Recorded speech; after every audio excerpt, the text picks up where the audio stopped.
السلام علیکم ورحمۃ اللہ وبرکاتہ۔ آج کے ہمارے 5ویں سبق کا دوسرا حصہ مسائل اور احکام، جس میں نماز کے مسائل اور زکوٰۃ وغیرہ کے مسائل اس پر مشتمل ہے، اور اس کے ساتھ ساتھ عوام کے اندر جو مشہور غلط فہمیاں اور ان کی نشاندہی، ان کی اصلاح اس پر مشتمل ہے۔ تو نماز کے ہم نے کچھ فرائض پڑھ لیے تھے، کچھ باقی تھے۔ جو شرائط نماز تھی وہ ہم نے پڑھ لی تھی۔ یہ سمجھیں کہ 7 شرائط نماز ہیں جو نماز کے لیے شرطیں ہیں، جو سب نماز سے پہلے ضروری ہیں، وہ ہم نے کل کے سبق میں پڑھ لی تھی۔ آج ہم ارکان نماز یہ پڑھیں گے انشاءاللہ۔ تو فرائض نماز میں جو ارکان نماز ہیں ان میں سب سے پہلے نیت کرنا، یعنی تکبیر تحریمہ کہنا، بوقت نیت اللہ اکبر کہنا، یعنی تکبیر تحریمہ کہنا۔ اور دوسرا یہ ہے کہ کھڑا ہونا۔ اور تیسری جو ارکان ہے، تیسرا رکن، وہ قرآن مجید کی کوئی سی بھی ایک بڑی آیت یا 3 چھوٹی آیتیں پڑھنا۔ اور چوتھا رکوع کرنا، اور 5واں دونوں سجدے کرنا، اور چھٹا آخری قاعدہ میں بقدر التحیات بیٹھنا، بقدر التحیات کی مقدار بیٹھنا۔ یہ 6 فرائض ہیں جن کو ارکان نماز بھی کہتے ہیں۔ تو اس کے بعد اب واجبات نماز کی طرف آتے ہیں کہ نماز میں کون کون سی چیزیں واجب ہیں۔ یہ بات یاد رکھیں، انشاءاللہ تفصیل میں آئے گا بھی، کہ فرائض میں سے کچھ چھوٹ جائے تو اس کی تلافی سجدہ سہو سے ممکن نہیں ہے، اس کی تلافی سجدہ سہو سے ممکن نہیں ہوگی، دوبارہ نماز ادا کرنی پڑے گی۔ ہاں، اگر یہ جو واجبات بیان کیے جا رہے ہیں ان میں سے اگر کوئی چیز چھوٹ جائے تو پھر اس کی تلافی سجدہ سہو سے ممکن ہے۔ جان بوجھ کر اگر چھوڑ دے تو دوبارہ نماز پڑھنا ضروری، بھول سے چھوٹ جائے تو سجدہ سہو سے نماز ہو جائے گی۔ اس میں آج انشاءاللہ ہم صرف 4 واجبات نماز پڑھیں گے، باقی انشاءاللہ اگلے سب اسباق میں پڑھیں گے۔ تو پہلا جو واجب ہے وہ تکبیر تحریمہ اللہ اکبر کے لفظ کے ساتھ کہنا، یعنی جو تک ہم نماز سٹارٹ کریں تو اس میں جو پہلا لفظ ہمارا ہو وہ اللہ اکبر ہو۔ تکبیر تحریمہ کے لیے یعنی اللہ اکبر کا الفاظ استعمال کرنا، یہ واجب ہے۔ دوسرا واجب ہے سورہ فاتحہ کا پڑھنا۔ سورہ فاتحہ کا اگر کوئی آدمی اکیلے نماز پڑھ رہا ہے تو اس کے لیے سورہ فاتحہ کا پڑھنا یہ ضروری ہے، اگر نہیں پڑھے گا تو اس کی نماز نہیں ہوگی۔ پھر تیسرا فرض یہ ہے کہ فرض کی پہلی 2 رکعتوں کو قرات کے لیے متعین کرنا، یعنی فرض میں اگر 4 رکعت فرض ہیں یا 3 رکعت فرض ہے تو پہلی 2 رکعتوں میں سورہ فاتحہ کے ساتھ سورت بھی پڑھنا۔ اور جو چوتھا فرض ہے کہ فرض کی پہلی 2 رکعتوں اور باقی نمازوں کی تمام رکعتوں میں سورہ فاتحہ پڑھنا، یعنی فرض کی پہلی 2 رکعتوں میں سورہ فاتحہ پڑھنا یہ واجب ہے، اور باقی ہر نماز کی ہر رکعت میں سورہ فاتحہ پڑھنا۔ یہ 4 واجبات ہیں، باقی انشاءاللہ آگے اسباق میں انشاءاللہ آئیں گے۔ اور اس کے ساتھ ساتھ جو زکوٰۃ وغیرہ کے مسائل میں تجارتی یا تجارت کی نیت سے خریدے گئے شیئرز پر، یعنی تجارت کی نیت سے جو شیئر خریدے ہیں ان پر زکوٰۃ واجب ہوگی۔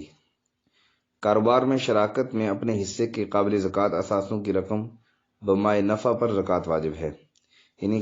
کاروبار میں آپ شراکت کر رہے ہیں، آپ نے شراکت کی ہوئی ہے، 2 بندے 3 بندے جتنے بھی ہیں، تو اس میں جتنا آپ نے اپنا مال لگایا ہوا ہے، پیسے لگائے ہوئے ہیں وہ، اور اس کا جتنا آپ کا نفع ہے، اس پر سال گزر گیا تو اس سارے جو رقم ہے اس پر پھر زکوٰۃ اس میں سے ادا کرنا یہ ضروری ہے۔ اور یہ بات یاد رکھیں، زکوٰۃ 2.5% زکوٰۃ ادا کرنی چاہیے۔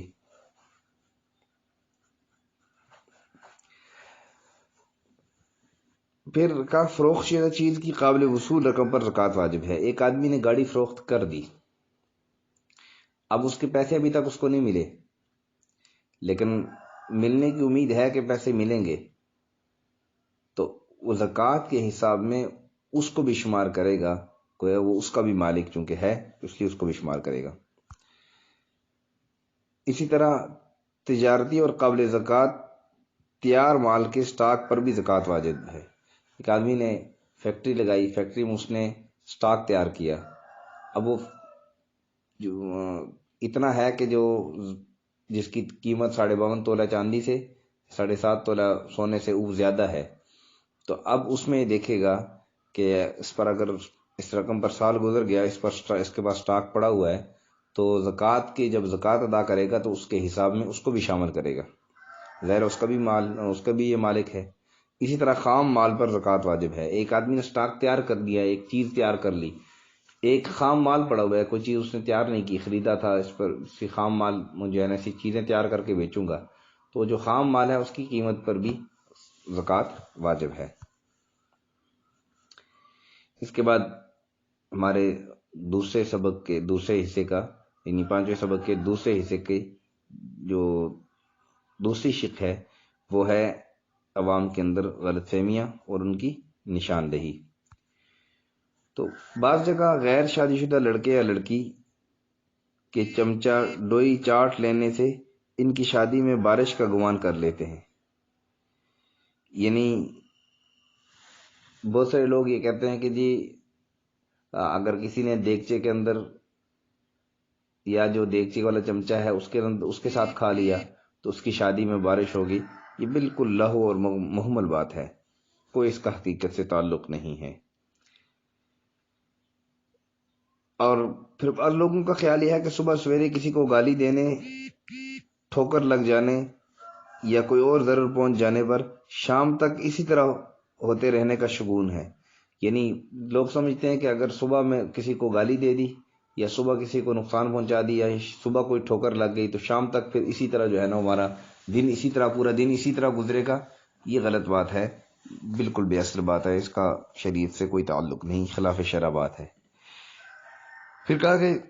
جب کسی آدمی کا غائبانہ تذکرہ ہو رہا ہو اور تذکرہ کے دوران یا کچھ دیر بعد وہ آدمی آ جائے تو کہا جاتا ہے کہ شخص بڑی لمبی عمر والا ہے،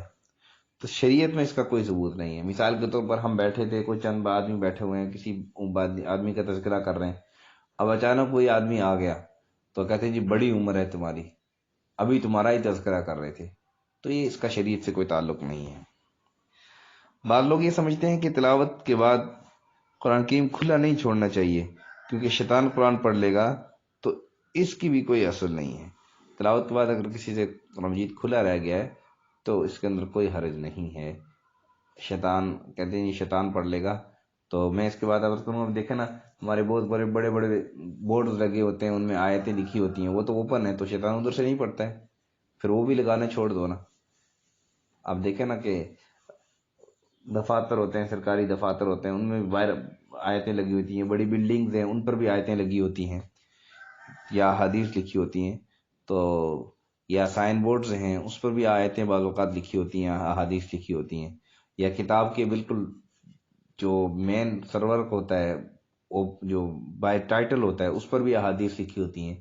قرآن مجید کے اوپر جو ہے لا یمسہ الا المطہرون قرآن کی آیت لکھی ہوئی ہے،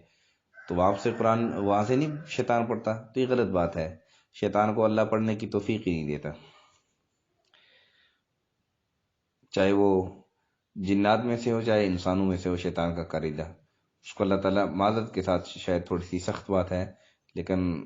اللہ توفیق، جب آدمی شیطان کا قریدہ بن جاتا ہے، شیطان کے نقش قدم پر چلنا شروع کر دیتا ہے، تو پھر اسے دین پر چلنے کی توفیق، اپنا کلام پڑھنے کی توفیق چھین لیتے ہیں۔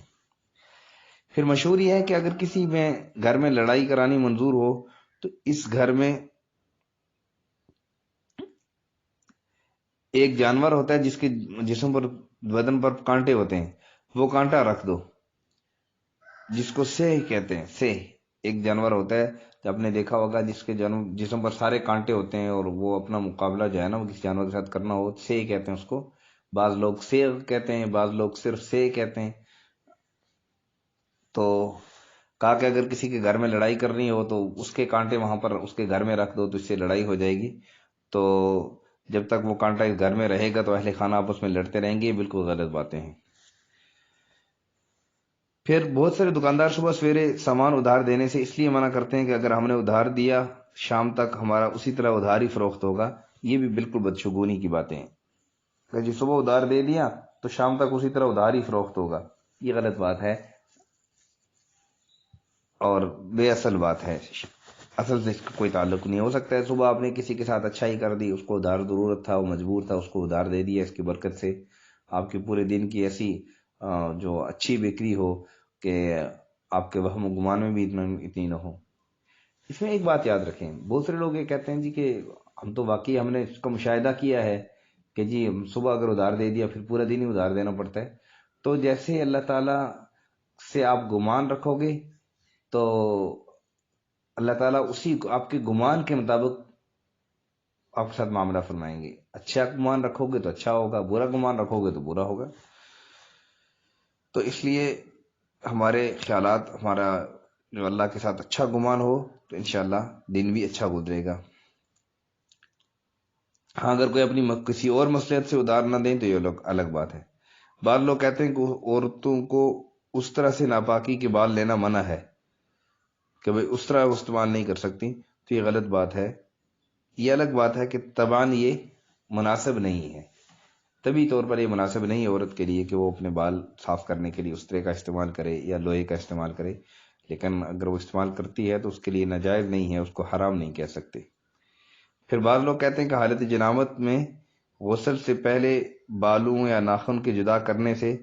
بال اور ناخن جنبی رہیں گے اور قیامت کو یعنی اللہ تعالیٰ سے یہ جو دعا کر اللہ تعالیٰ سے یہ کہیں گے، استغاثہ کریں گے اللہ کی بارگاہ میں یہ کہ جی ہمیں جنبی چھوڑا گیا ہے، تو یہ کہیں نظر سے نہیں گزرا ہے، کہیں کس کی کوئی اثر نہیں ہے، اس لیے ظاہراً بھی یہ صحیح نہیں ہے۔ ہاں البتہ بہتر یہ ہے کہ اگر حالت جنابت میں غسل کرنا ہو تو اس میں بال یا ناخن جو ہے وہ اگر اپنے ناخن کاٹنے بھی ہیں تو ہاتھ دھو لیں، یا جس جگہ سے آپ نے بال صاف کرنے ہیں تو وہ جگہ پہلے دھو لیں۔ تو لیکن کوئی آدمی اس کو ناجائز کہے یا یہ سمجھے کہ اس کے لیے نحوست کا سبب بنیں گے، یہ غلط بات ہے۔ پھر بعض عوام سمجھتے ہیں کہ اگر کتے سے کوئی چیز،